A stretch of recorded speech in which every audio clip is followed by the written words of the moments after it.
conversation right away. His name is Mr. Michael Yamsing.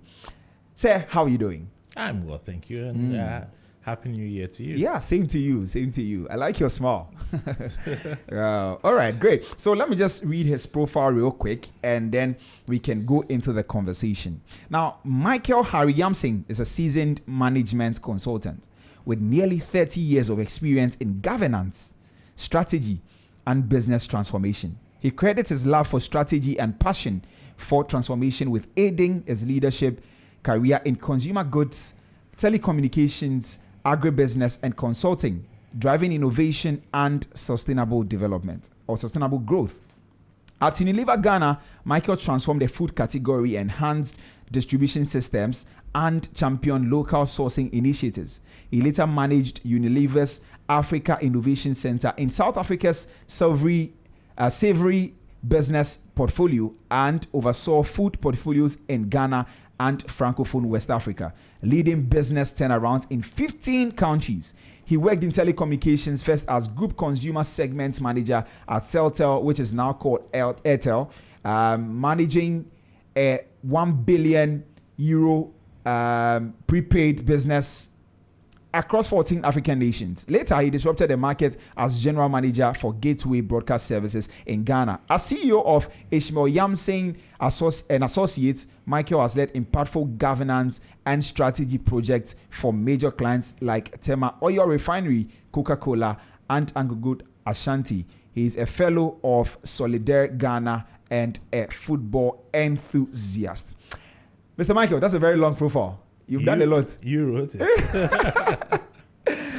Great to have you here. We're so honored. I'm sure my listeners are excited too. I just said my side hustle is enjoying football. Oh, well, I know you're a Liverpool fan. Crazy. But how's the season going for you? Oh, I mean, the last game was a draw, but other than that, hey, we've only lost one. And we are winning the league. So are you sure?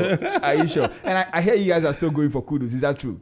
Or he belongs in the team. That's his best future. Wow, that's his best future, as you put it. Yeah. Oh, great. We're talking about side hustles. Yes. There are a lot of people who want to start side hustles, but they are concerned about the challenges that they may face and all the kinds of things that may come up at them. Now, there are other people that do not know anything about side hustles, and so but we want to feed all of these people today and challenge them to look for a side hustle because of the economic situations we find ourselves in, all right? And I believe that side hustles have become a buzzword. But why do you think they resonate so deeply with people today? Well, I think if you look at human nature, we typically are not monotonous people. So in any person, there's a certain level of creativity. You may do one job because that's what your original training or education allowed you to pursue. Right. But there will always be a certain love to do something else, maybe an interest that you picked up as a child, somebody who inspired you at some point in your life, or a skill you've picked up over time that you didn't really realize was something that you could build a life out of. I mean, I have a friend who began life as a banker and is now a major player in the music industry. So you call it a side hustle, Right. but there's always, I look at it as a business opportunity that comes out of your creative side, and if you pursue it and deal with it with rigor, Right.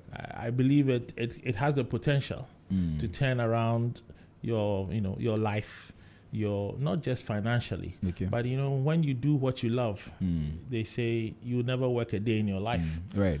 So I think the whole issue of side hustle has to do with how you come at it. Do you come at it out of anxiety or stress, or do you come at it out of your creative side and a pleasure that you derive from what you are doing? And it tends to determine whether or not you're going to be successful at it. Right. So from what you just said, it is clear that it is not just about extra cash. No, it's not just about extra cash.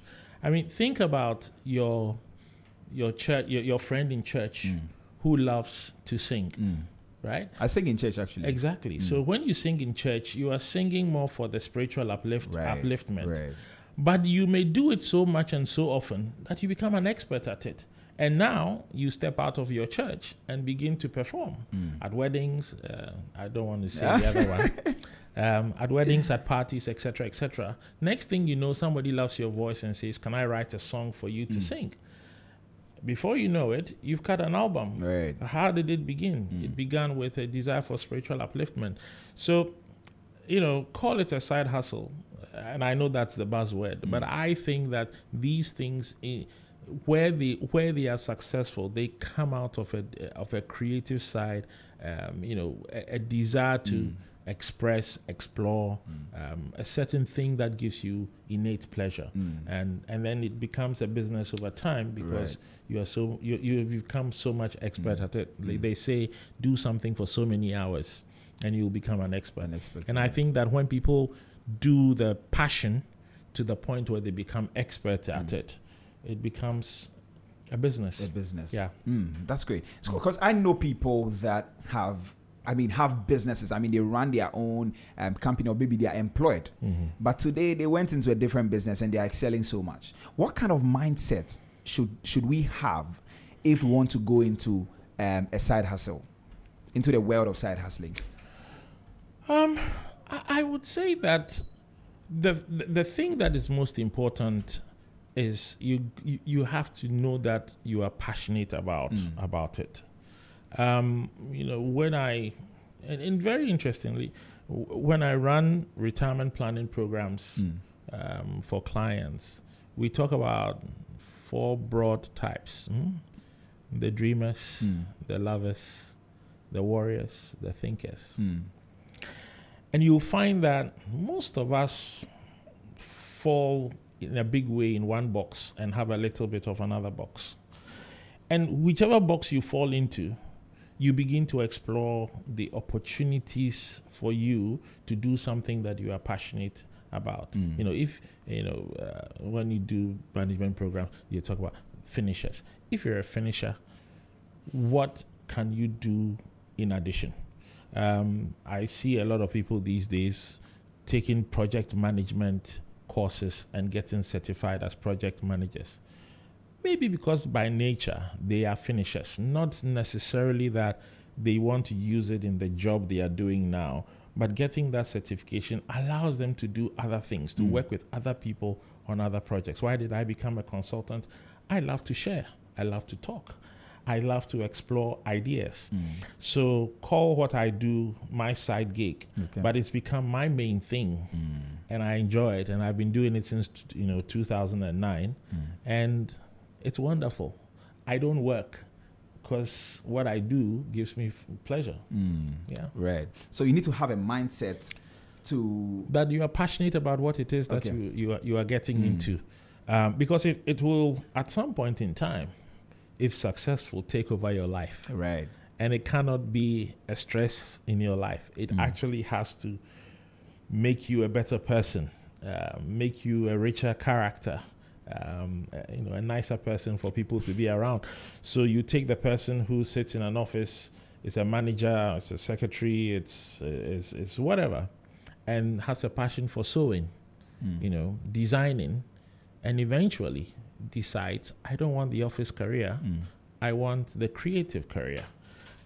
Think of all the people in the creative industry who did not begin life in the creative industry.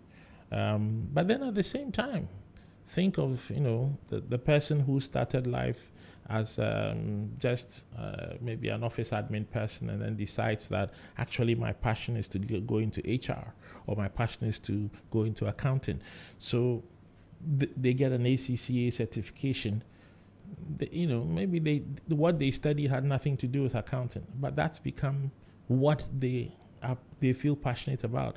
So the side gig thing for me is not necessarily something that you are doing outside of the office. I think the side gig is the passion that you build through your own effort and turn into a livelihood. Okay. Right? Now, one of the biggest myths surrounding side hustles is that I have to quit my job to be able to run a side hustle. Is that what it is? Well, it depends on what stage you are at with your side. Look, some ideas will require you to make a big sacrifice right from the onset. So, for example, if take the gamers, right? Take the gamers. You have to practice a certain number of hours a day if you want to make gaming your big thing. Like it or not, you can't do it half and half. Right. So if you really want to be a gamer, you may have to give up the job and suffer for a while and become a great gamer. Right. So that's that's the reality of that particular choice. But I think that for most second passions, and that's what I call them, I think for most second passions, they grow on you. You grow into them as well. So quitting your job is not necessarily needed at the get-go. Okay. What I think is very important, though, is that, and maybe because of my roots in when I started working, loyalty to your firm is very important. So do it on your own time, not on the firm's time. And if it is going to interfere with the firm's time, then you have to make the decision. Can I be here and loyally, give off myself to the business, or it's time to step away? And it may be in the early stages.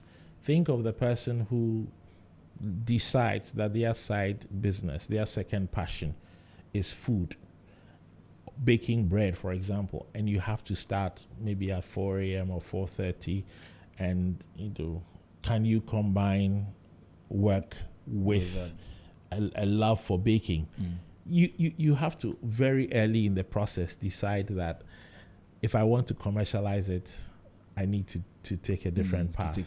And so I think depending on what you're doing, you figure it out very early whether you can combine and when you no longer can combine. Right.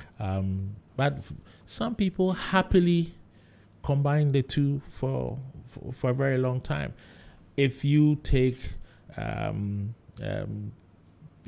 teaching profession, you can successfully maintain a regular employment and have a side thing of teaching privately, right, and that can continue forever and ever and ever. Right. But then it's about skill. I know a great school in the central region called Samo. And Samo began as a holiday, tutoring, a holiday tutor. Okay. And then it became a full school, and it's now a senior secondary school. Wow. So it's really a case of at what point do I step away from the first job and focus on the passion, or can I combine them forever? Right. Yeah. So we just debunked, Mr. Yamsing just debunked the myth that you have to quit your job to start a side hustle.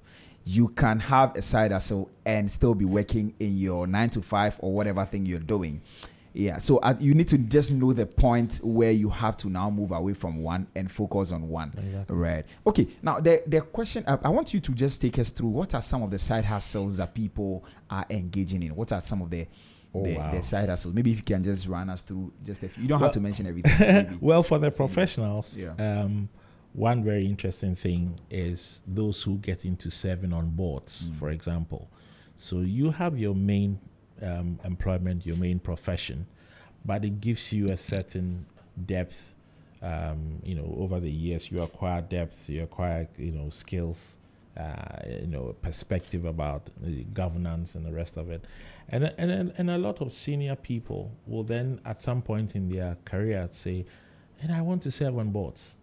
And nobody ever thinks of that as a side gig. But it really is a side gig. Because you are helping another person make better decisions about their organization. So that's for the professionals who serve on boards. They are all doing side gigs. Oh, I see.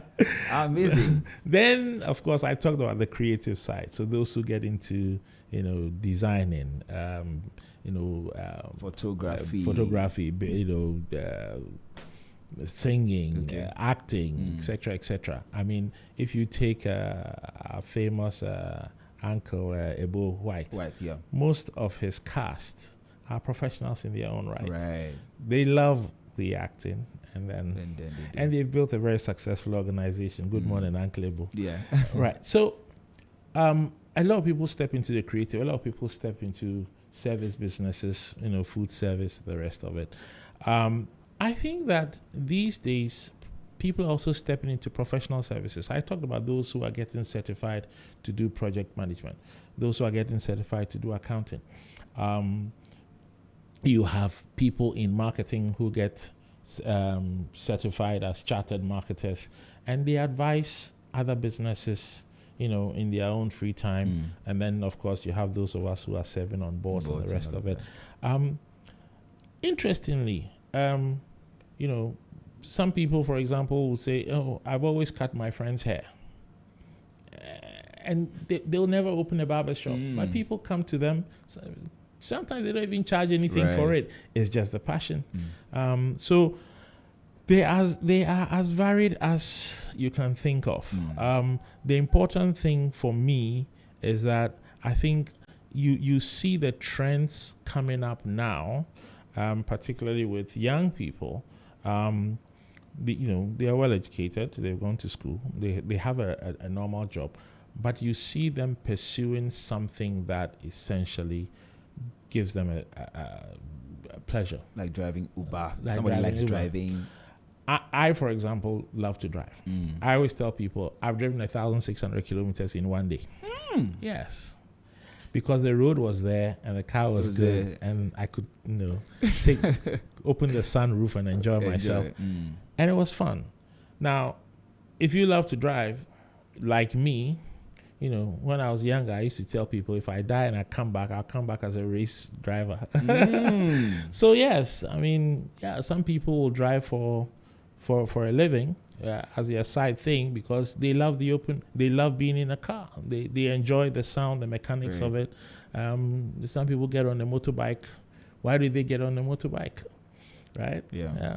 Okay. So that's interesting. I mean, so really, for the most part, it's about self-awareness, knowing what your value, your gifts, your passions, and pursuing them accordingly. Now, let's get into the conversation proper. But you're still listening to Z101.9 FM, and this is a business breakfast on Z with me, Raphael Nitrebi Hammond. If you just tuned in, we're having a conversation on side hustles, how you can start your own side hustle, how you can identify what side hustle to start, and all of that. We're discussing that with Mr. Michael Harry Yamsing, a great man who is sharing his thoughts with us. Now, let's get started really.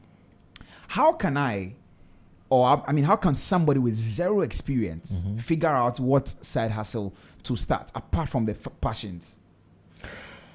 I think if you want to start a side hustle that's not your passion, you need to understand what goes into, shall I say, the bolts and nuts of it. I have friends, for example, who got into the construction business. They are not in any way architects or engineers, but they got into this thing of flipping houses. So they will invest in a house. They love the idea of weighing in on the design, weighing in on the building process. But they have some money on the side. The question now becomes, do I put it in treasury bills? Do I, buy bonds? Or do I build houses and sell them on? If I can build a house for 50, 60,000 and sell it for 150,000, why not? So you need to understand what goes into this new thing that you want to do, whether you can afford the investment that is required, and then you can make a move on it. I know people who are professionals that went into gardening services. So you need to understand what to buy as equipment, the kind of people that you need to employ. They themselves love gardening, love the idea of a garden. have no technical training, but want to make it a business. So it's about learning and understanding what goes into this new thing that I want to do. It's no different from the person who has one occupation and wants to go into retailing. So what are you going to retail? You have to do the work of understanding that if it's about location, then in this location, what sells? What sells, right? You may go into it thinking, I'm going to do, groceries, and end up opening a shirt shop, or end up opening a barber shop, or end up, opening something, selling shoes for women, because the profile of the street means that this is the kind of business that goes well. And if you're a person who loves shoes like me, women's shoes, not men's shoes. Men only have 3 shoes: one brown, one black. One brown, 2 black. Women can buy all kinds of colors. So, if you love that experience, you may well find that, I started off wanting to open a grocery store, but when I look at the profile, it's a shoe shop that I need to open. So now you got to think about styles, colors, seasons, And can you make the investment? Can you make the investment in time, or do you have to have a partner? Okay. Some side gigs will require you to have a partner. No. If your side gig is, let's say, clothing, then, unless you are really, really talented, you're not going to cut, sew, stitch, and do all the bits that go with it. You're going to have to get people to come work with you. Maybe your true passion is the design of it, right? And selling the finished article. But the process is not your skill. So you need to understand where you need to make investments in equipment, investments in people, investments in time, etc., etc. But you are right. There's the second income stream does not always have to come out of, let's say, an innate passion. It can just be a business skill. Yeah. And of course, you've got to think about, will I make profit out of it? When I gave the example about those who want to flip houses, if I can build it for 50, 60 and sell it for 150, it's a good business to be in. They say you never lose money if you sell food, for example. Yeah. So, that's why you may get into food. And so, yes, apart from the fact that you want to know what you must put in to get something out, nobody ever gets into the side hustle just for the pleasure of it. You want to make money. So one of the things you also have to look at is the profitability, and that can also propel you to. Now, are there some red flags to watch when choosing a side hustle? Yeah, I think work-life. No. I think it starts with work-life balance. Okay. If it's going to take more time than you can afford to invest yourself in, then you're looking at burnout. You're looking at an impact on your family if you're not a single person. Even if you're a single person, it's going to touch on your social life. So you have to understand, first and foremost, can I make the time commitment that is required to develop this passion, this idea, into something substantial? That's number one. I think the second thing also is when you don't know it, when you don't know the ins and outs, the mechanics of that second income stream that you're going into, you may actually end up losing a lot of money because you are dealing with people who know that industry, who want to make money, and they'll make money off you gladly, and you will never break through. You will never, get to that point where you are making good money enough to thrive. I remember a friend who decided to convert a vehicle into a taxi because, they thought this would be a good side hustle, except that they got a driver. And the driver was supposed to make daily sales. Now the daily sales came all right, but as with most, situations here, the car came back so damaged at the end of every month. All the money they made went back into servicing the car until the day they decided, I better sell this car. And then the driver says, I could actually pay you more. I could actually, so the question then became, so what happened with all the months when you didn't pay me more? So when you don't know the ins and outs, you can actually end up losing a lot of money. So get to know what, or say what makes money in this new thing and how that money gets made before you get into it. Right. Other than that, you're staring a sad story in the face. Okay. Yeah. Now, I think the ones that we have mentioned, all the side hustles that we have mentioned in our conversation so far, are the things that you can do offline. What role does the digital economy play in the accessibility of side hustles? Well, essentially, the online world is just another. I call them channels. Okay. It's just another channel by which you reach your client base, right? Because at the end of the day, you can't wear a dress online. You actually have to have a physical something behind it.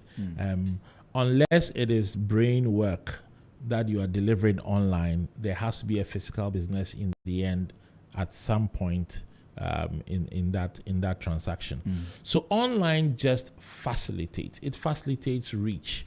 Not all of us can afford ZFM advertising costs, although you are pretty good. But online, it's essentially as free as you want it to be.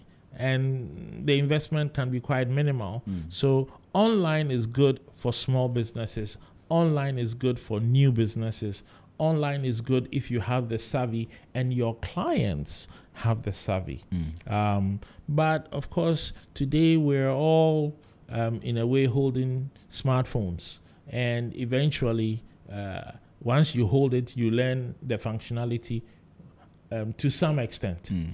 So even if it's just WhatsApp messages, you have a way to reach your potential client base. So I think that online is good depending on your client base. Right. Online is great if it is brain work you're doing, and then essentially it actually then saves you time. It allows you to expand your reach. It allows you to make more money per the hour. But where there is a physical business at the end of it, then you got to understand the limitations. It can help you market only so far. The physical, tangible experience at the end of the day still has to be there. So you can't substitute glitz on glitz online if you don't deliver the same glitz in the physical product. Right. Yeah. Okay. So is it better to focus on just one side hustle, or we should try a lot of them and then settle on the one that sticks?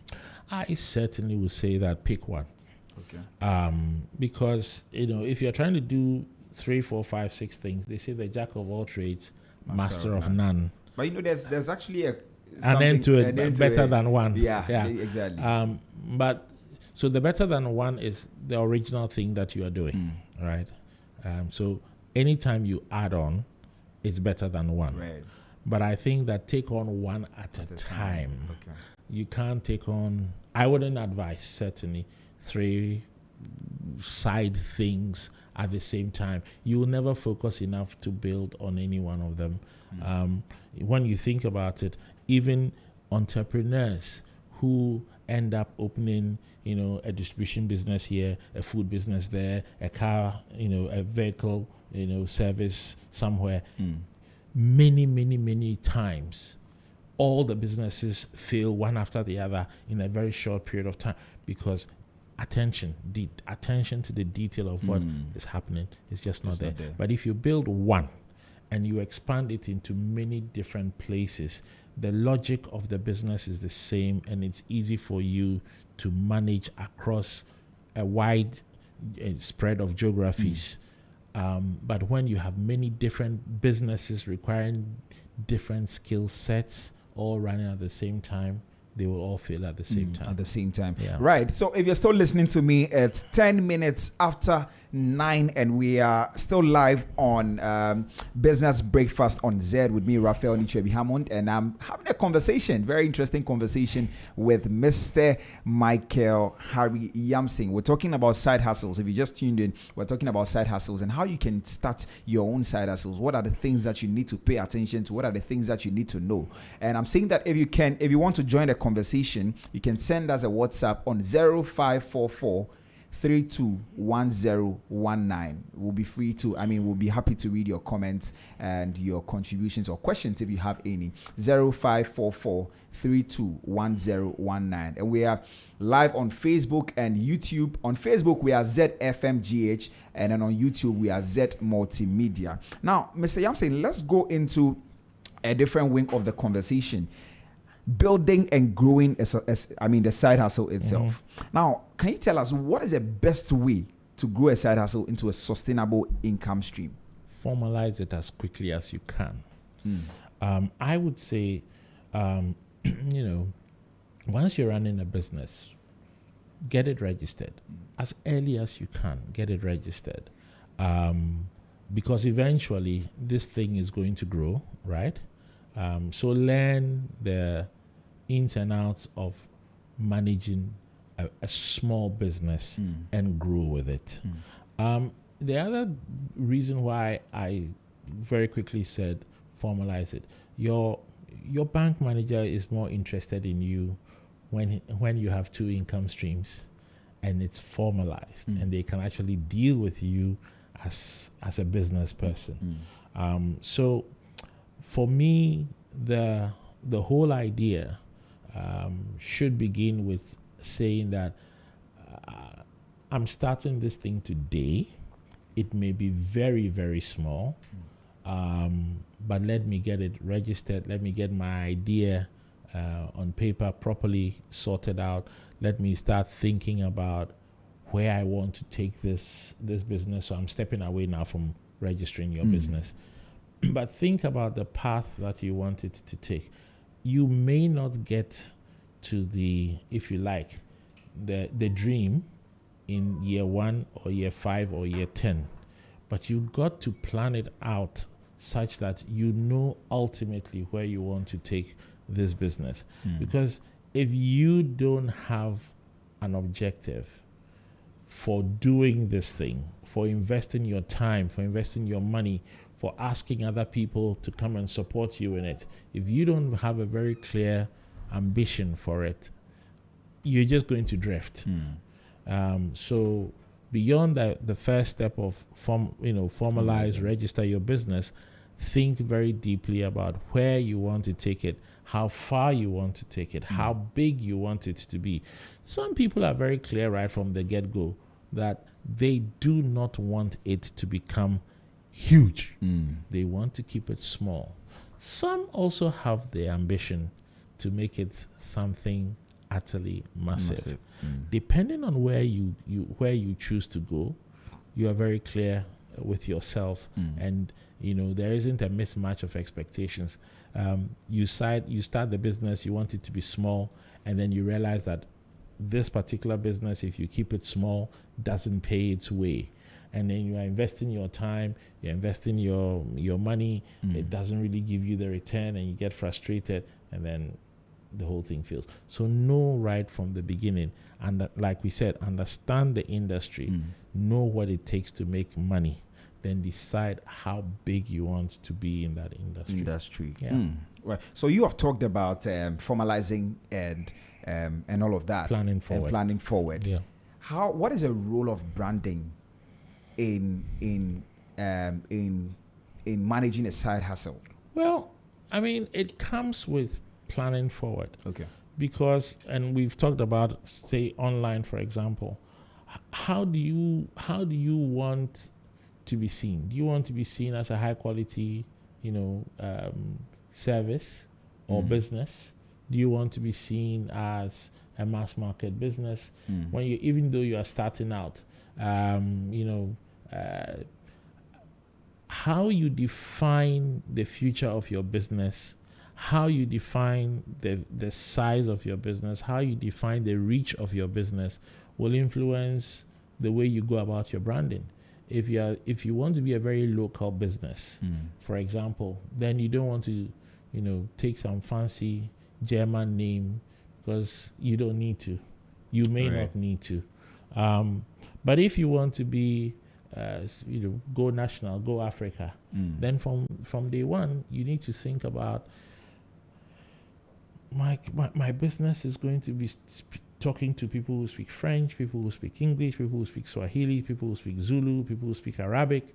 So what am I going to call it? How can I make sure that my business can cross all these realities? So defining the future of your business helps you understand the path you need to take with branding, not just branding, with marketing your business, with developing your sales channels, with developing your online presence. All of those things fall in place. I always say that, tell me where the brand will go and the strategy will develop itself.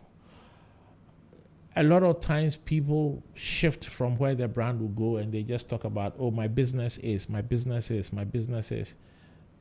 The thing is that people are not interacting with the business. They're interacting with the brand.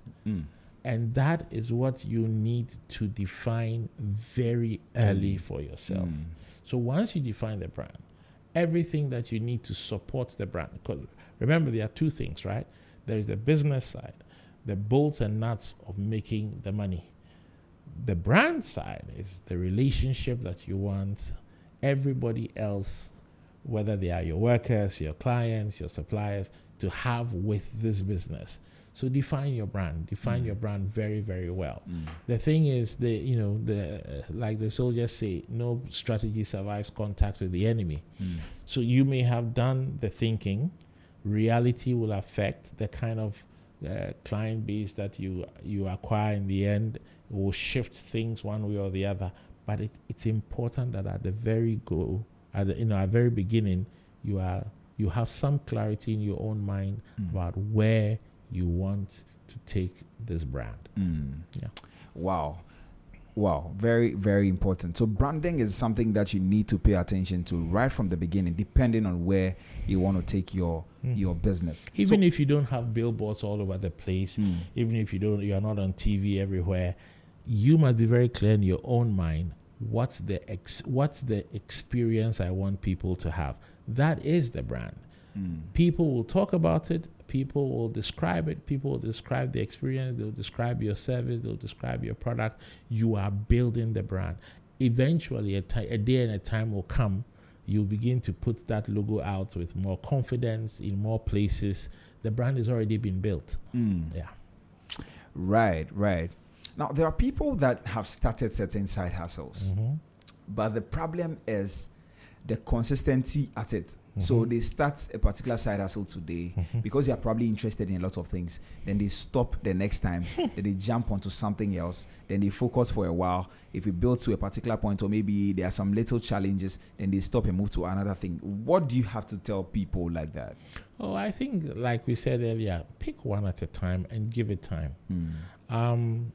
Look, when I was younger, I read about Hush Puppies. I don't know if you know Hush Puppies, the shoe. It sat dormant. Oh, you know Hush Puppies, wonderful. Yeah, it sat as you call it a dormant brand. It didn't grow. Every year just sold a certain number of units. And then one day, a British minister was seen wearing them, and somebody talked about it, and it caught fire. I remember in my own life, when I was a young brand manager, every year we sold 100 tons of Lipton. And it had been so forever and ever and ever. And then one day we asked ourselves, well, why do we only sell 100 tons of Lipton? People know the brand. So what else can we do? We don't have to sell black tea. We can sell infusions. We can sell herbals. We can sell canned tea. And we brought them and they sold. So the thing is that at the end, at the beginning of this journey, try and understand that you've got to give it time for people to get to know your brand, for people to build a certain relationship with this brand that you are developing. And you may think that, oh, I'm stuck. You are not stuck. Actually, you are building a broad base of lovers of your brand. And if you give up too early, you've invested for nothing. So stay with it. Stay with it. Let me try and give you one very good example. What's his name now? Oh, come on. He's a movie. He makes movies. Tyler Perry? No. The name is no. It's not coming. But let me just shift. What's his name now? Don't worry, I'll come back to it. I really wanted to give you this example that I wrote down, and I think it's early in the morning for me. It's gone out of my mind. Okay, but I think the point is made. Really, the point is made. Now let's shift our focus a bit to, people complain about time, in the sense that I want to go into side hustling, but my full-time job on the side is also taking time. Now, how do you know when a side hustle you are taking is taking up a lot of your time and your energy? How do you know? Well, I think you know when you are not fulfilling your responsibilities on the original side to the best of your ability, if you're honest with yourself. I always say that somebody's built that business and given you employment. So, there's a level at which it becomes selfish, right? Yeah. You are willing to undermine the business that gave you an opportunity so that you will make good. And I don't think that's a healthy way to start. I think give it as much time as will not affect the business that engages you. And the minute you know that you are not giving that business your full attention, or indeed you are burning out, then it's time to step up. Then it's time to make a choice. Either you make a choice, to follow the passion, to follow the idea, or you decide this is how far we go and no further. Right. Yeah. Right. Still on time management, I mean, are there some tools or apps that side hustlers can use to manage their time effectively to be able to navigate? I think the best tool is the phones that we are all holding. Plan your day. Okay. Use the calendar. Get the reminders. I always tell people, if I agree a meeting and I don't put it in my calendar, it's going to be a disaster. Because life is busy, and I accept that I can't keep it all in my head. So for me, we agree. It goes in the diary. It's on the phone. It will beep an hour 45 minutes before the meeting. I get the trigger. So I then know you got to end what you're doing to get to the next place. And in Accra, unless there's crazy traffic. 1 hour 45 minutes is enough travel time. So use the tool. I think the biggest tool that we have, these mobile phones are more powerful than the computer that sent the first man to the moon. Right. So you're holding a lot of capacity here. And now you have AI tools that will help you. So use the tools that are already there to support you as a small business owner. To schedule yourself, to schedule your time, but also to save time. My business, I love it as a small business. I'm very happy. Now, what have we done? As much of our work as we could do with online tools, we now do. As much of our work that we can shift to third parties, we now do. So we run a full business, but we've left only the core consultancy part in the office. Everything else is out. It's outsourced. So that's how we get to be efficient. So I think if you start a small business, if you start a side gig, think about how you can focus on the core of what you do and how much of your operations of your business, you can outsource, or you can use technology to deliver. So all my accounting is sitting on some cloud somewhere. My young guy does it for me, and he doesn't even sit in the business. All my creative is sitting on the cloud somewhere. Another person does it for me outside the business. But everything happens. The important thing then is the coordination. So I would say that use the phone, use the AI tools, and think about outsourcing as much as you can. Right. Now, so there are also parents, still on time. There are also parents and caregivers who have family responsibilities. Do you have some tips for these people on how they can manage their responsibilities and the side hustles that they are running or they want to run? Well, if you're a parent or a caregiver, I would say that pick something that you can do from home. Okay. Because your responsibilities literally tie you down. So pick something that you can do from home. That's the obvious and simplest advice that I would give. Right. And ideally, if it is something, if it means that it's brain work, or even if it is something that is tangible that you do, just let it be where you have to be most of your time. Right. Okay. Now, so I want us to switch a bit, but if you're listening to us, you're listening to Business Breakfast on Z. And this is, with me, Raphael Nichebi Hammond, and I am talking to Mr. Harry Yamson, and we're talking side hustles, how you can start a side hustle and how you can manage it and build it to where you want to take it. Now, let's talk about money. Very, very important. Very, very, very important. Yes. Now, how can someone set realistic financial goals for their side hustle? Okay, so when you do your research about your side hustle, one of the things that you need to understand is what are the margins in this area. Now, you need to understand that coming in, you are in your investing phase.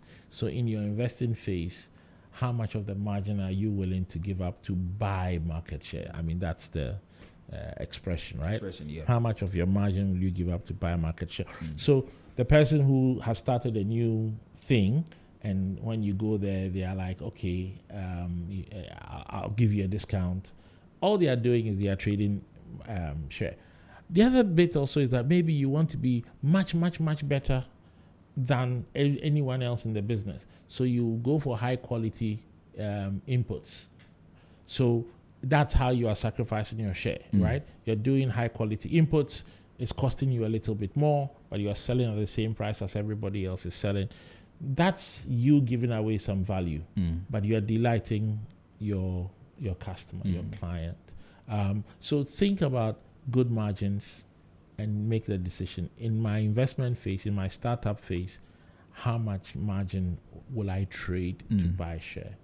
As the business grows, as the confidence is there, you can now make different decisions about the quality that you are offering, the price that you're offering, the margin that you're taking out of the business. I don't think margin is a hard and fast rule. I think margin is a factor first of where you are in the development of this idea. Number one, and number two, I think it is also a factor of the kind of clients that you attract within that space. Okay. So that's right. That's great. Now, still on money, and I want us to talk about the finances really, and then the legalities associated with side hustles, which I think is very, very important that we do. Now, what should go into your pricing of your services or your products as a side hustle? Well, just like any business, you have input costs, and you must recover your input costs. I think even more importantly with side hustles, because the minute you are putting the resources from your base, income, right, too much into this side hustle, what you are ending up with is the financial pressure you are you are under is exacerbated, right? So you have to, first of all, ensure that the investment that you are making is an investment you can bear for a certain period of time. This business then needs to start to pay its own way. Even if the margins are small, it's paying its own way. I think that's number one. I would say the second thing certainly is that you need to ask that question very clearly, as you know, right when you started. Right. That, and I think we talked about it. What is the profitability I'm looking for from this business? But also remember, they say that cash is king, right? So this has to be a business that is able to generate cash flow for you so that you can reinvest in it. It's okay if you're making good profit, but you are reinvesting in the business to make it a stronger business, a more resilient business, a faster growing business. That's fine. But if you don't have cash flow, then you are going to be very stressed because you are going to have to take out of your base to put into the business. So make sure the business has good cash flow, is generating a level of profits, and that you can make that you are comfortable about the level of profits at the at given the stage of life that the idea is in. I would say cash flow is very important. Reasonable profit margins are very important because at the end of the day, that's what makes the money. Right. So it's 32 minutes after 9. We are coming to the end of the show. But if you're listening to us, this is Business Breakfast on Z101.9 FM. And Mr. Yamsing, I want to know, are there tax implications for owning a side hustle? Are there some tax implications? Tax implications? Well, once you are running a business and selling a product, there are taxes that you must pay. But people don't pay. Well, I think it's something that has become a culture, but it is very important that if you want to take your business far, pay your taxes. Right. Because your business will use roads, your business will use power, your business will use water. And these are the things that your taxes allow you to enjoy. So if you build a business and you don't pay the taxes, then your business is a burden on the system, but doesn't contribute. And eventually the system breaks down. Right. So I think we don't look at it that way. But I would say that if you start a business, register it properly. When you sell, pay your taxes. After all, it's not your cost. Right. It's the client's cost. And it builds the infrastructure that we all depend on as business people. If you want to, for example, be in let's say an entertainment industry, clearly you can't be in an entertainment industry if your country doesn't have good power. Right. Meanwhile, when you make money, you don't want to pay any taxes. So whose money should be used to develop the power for you? So I think that it is critical that you start the business, register it properly, pay your taxes. If you make profits, go and pay your taxes. Pay yourself. And when you pay yourself, pay taxes on what you pay yourself. Right. Other than that, we're just tickling ourselves and laughing. Okay, great. So we'll take the... That's not a very nice I know. part, right? But you got to pay your taxes. You got to pay your taxes. So make sure that you're setting up, you're registering, and you're following all the legalities, because it can come back at you. Yes. In years' time, if the business becomes big. Almighty GRA can audit you. Right, right. And then it's not going to be very pleasant. So make sure you register. Don't hide behind it's online. And then, actually, that's a terrible thing. Yeah. Because, it's online, but it's going to get big and it's going to come out from under whatever, cloak you've put it. So, yeah. Okay, so let's talk about challenges in side hustles, which I think is a very important area we need to go, because the moment you are inspiring people and encouraging them to go into something, you need to let them know the kinds of things that they may face as they go into them. So what's the biggest challenge you personally have faced with a side hustle, and how did you overcome it? Well, I think we don't talk about it, but overestimation of the potential is one. Mm. And when you overestimate the potential of the side hustle, and you don't listen to, you don't see the reality, and you don't listen to good advice, you are chasing something that is not there. So, given the area that you are in, be realistic about what you are chasing. Right. And what you are chasing as an individual. Sometimes the only way to make it truly big, the way you envision it, is to have others come and be part of the new business, right? So that's one. Don't overestimate it. And if it's not happening, rethink the model that you had. The other things we've discussed, right?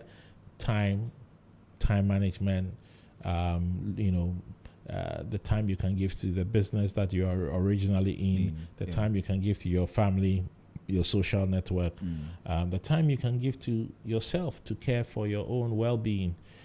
Those are all important. Yeah. I think the other risk really is when you have a good idea and people steal the idea and run with it.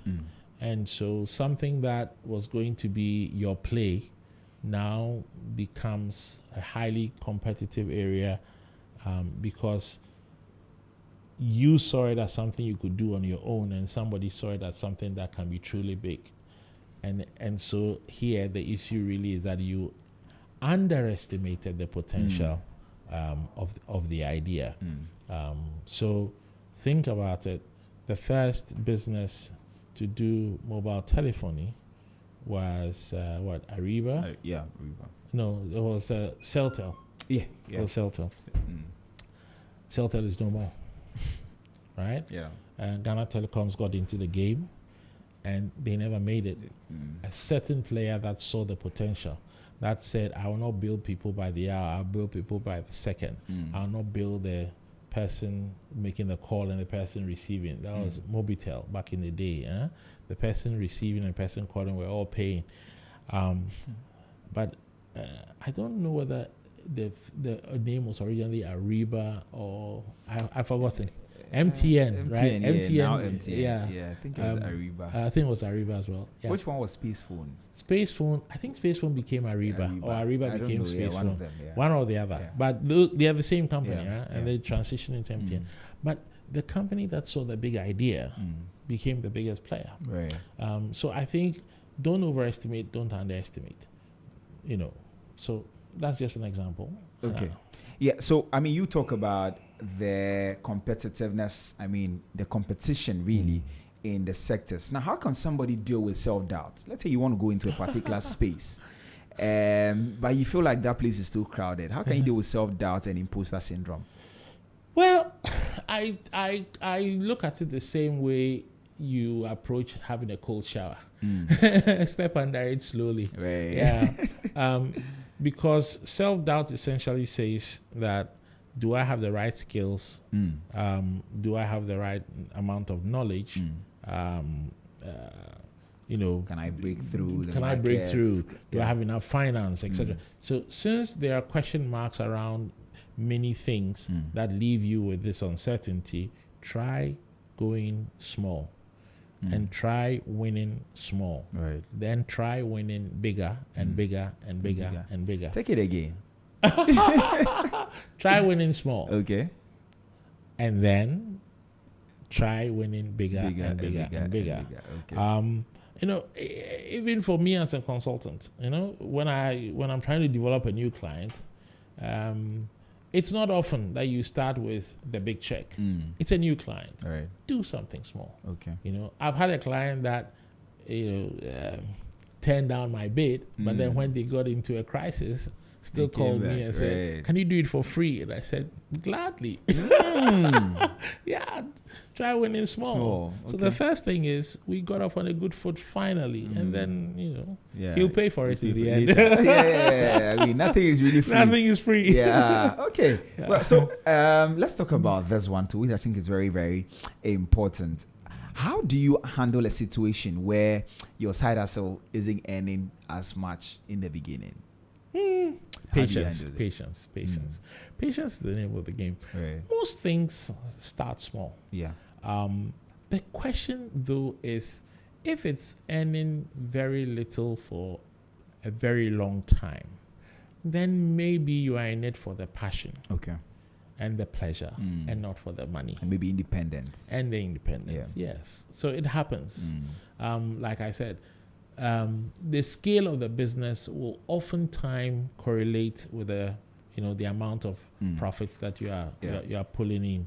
So if it's that kind of business where you can do by yourself and make some decent money, fine. But if it's that kind of business where at some point you need to get other people involved, otherwise the business will remain small and a low profitability business, just accept what it is that you've chosen to do.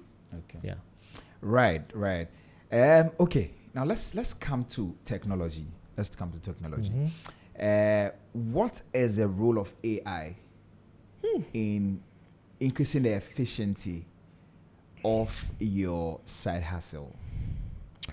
Well, it depends on the relevance of AI to your side hustle. If you take someone who goes into, let's say, I think I keep going back to, if you take someone who goes into music, for example, now there are so many AI tools that will allow you to do a single beat, Right. and then what do they call it? They'll do riffs and and whatever it is, and turn it into something major. So if you learn it, it helps you to do what would have taken you days and weeks to perfect in a very short period of time. AI just condenses the amount of time that it takes us to get to the results that we are looking for. Right. That's all that it is. They just condense the amount of time. So use it by all means, but use it well. Use it well. And I always say that at some point in time, you need to begin with your true self. Right. I use AI tools, but I like to write what I want to say or type what I want to say, and then use AI to refine maybe the tone, maybe something about it, right? That would take me time, but I know I've got the original idea. So I'm not, I would never write a paper and say, oh, this is AI generated. Right. No, because then the quality is not there, right? Wow, that's good. Okay, we still have some time, so let's just touch on these ones. So how can you use social media to how can you use social media to really, put your business out there? And I want this to be practical enough. Yes. Okay, so the bottom line of social media and businesses is followership, right? Active followership. So if your business is not that type where people go gaga, but it's a bolt and nut service that they need, what you want to do is to use the social media to just make yourself accessible, right? But if it's the kind of business that thrives on hype, then you are using social media very differently, and then you've got to put, if you like, a different kind of effort into building that active follower-ship. Okay. So I would say that social media is its own world. If you take my business, for example, how I use social media will be very, very different for someone whose side gig is a nightclub. Right. Yeah. Completely different clientele, right? Yeah. Different frame of mind when they touch the business. I'd hardly expect my client to walk in a bikini. So the nightclub, I'd encourage people to come in a bit more skimpily dressed. So I think use social media in the way that fits the kind of business you are building, whether you are building it on a hype or you are building it more on competence, excellence, Yeah. Okay. So I want us to just run through I'm going to take because of time, I'm going to take your specific advice on certain questions, but I just want to run through some 30 side hustle ideas that anybody can try. Wow. And please feel free to add any of them if you have any. So you can monetize a YouTube channel, which I think is quite very lucrative these days. Almost everybody's going there. So if you're listening to us, we're talking side hustles. Kumawood is making a big deal out of YouTube these days, because people don't buy CDs anymore. They don't do cassettes and all of those things. Yeah. So YouTube is a very good place. You can monetize it. You can start a blog or a newsletter. You can record a podcast. You can participate in online surveys, and you can earn money out of it. Interestingly, it's a good way to make some money. You can also get paid to test apps. Now, when people are bringing apps, they need people to test it, use it for a time, and then you can secure social media sponsorships. You can become an affiliate marketer. Take somebody's product, put it on your platform, and then you take some commission afterwards. Digital, you can sell digital products. You can start a drop shipping business. You can offer digital marketing services. You can develop mobile apps. You can resell used or vintage goods, what we call thrift these days. Yes, you can go into that. You can advise eco-friendly businesses. You can be an advisor, study and then be an advisor. You can design and sell t-shirts. You can develop a clothing line. You can sell your photography.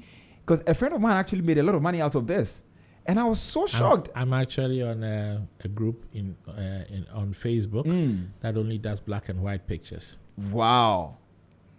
Can you tell us what group that is? Maybe somebody might be interested. No, it's just black and white photography. So but some make money. Right. I do it when I have time, and I just do it for fun. Wow. I'm not doing it for money. But people do really great stuff, and they make money. Yeah, they sell. Yeah. So my friend actually took a picture of her neck. Random picture. Yeah. Random picture. She just took the picture like anybody else would do and put on social media. So she just posted it on Instagram. Then she said she was there a few days later. Somebody sent a DM, and the person is like, I want to buy this photo. Yeah. How much do you want to sell it? Yeah. She's like, my own neck, just a part of my body. Somebody wants to buy it. And that's a business she does these days. She takes part of very random places, sends it to the people, and then they are interested. You want to say something? There are people who just do hand modeling, feet modeling. Right. So God has given you something unique. Yeah. You don't know what could come out. I tried my face, but nobody would buy it. So if you're listening to us, there are so many ways you can have side hustles. You don't necessarily have to start a business. It could be something that you are. That's the thing. It's a passion or just an idea. Right. Just an interesting idea. Right. You look at what the space will allow you to do, and you go for it. Right. You just go for it. Back in the day, I was chatting with someone recently. The person is a priest, but has a degree in communications, and I was wondering, what should I do? And I said, you're a priest. The best thing you can do is copy, because who does copy more than a priest, right? You take this complex thing called the Bible and you turn it into something that we can all understand. So go and do copy and sell your So that's that. You'll be a priest Sundays and do a side gig from Monday to Friday. All right, great guys. We're having a good conversation here in our studios here in East Legon. This is Z101.9 FM. We're talking side hustles, and I'm mentioning a few of the side hustles that you can think about and probably venture into. You could actually sell your voice as a voiceover artist. Yeah. And I get that a lot. People say, oh, you have a nice voice. You have a nice voice, especially when I speak on radio and recordings and all of that. Is there a ring on your finger? Yeah, that's a ring on my finger. Oh, okay. Oh, no, it's the wrong finger. Careful with that voice.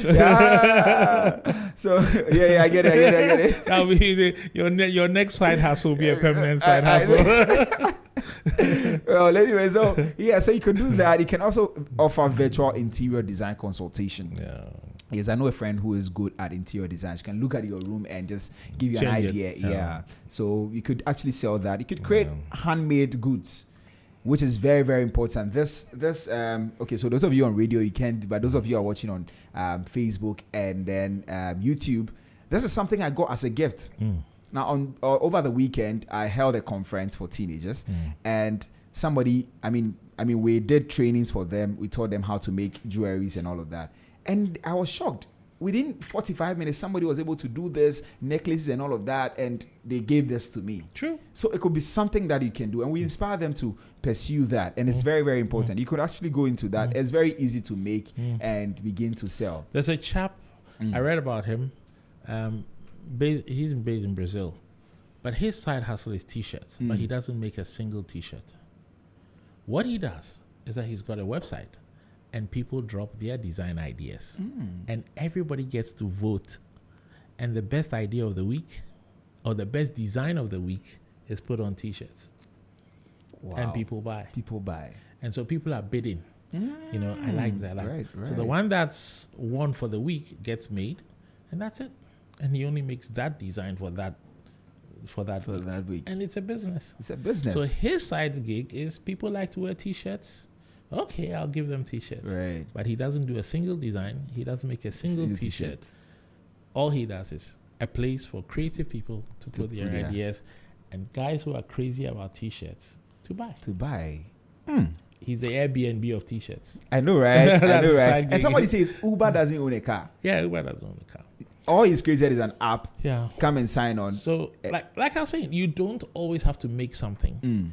And if it's brain stuff that you're doing, at the end of the day, maybe you need hands. So he solved the hands issue by saying, drop your design idea for a T-shirt.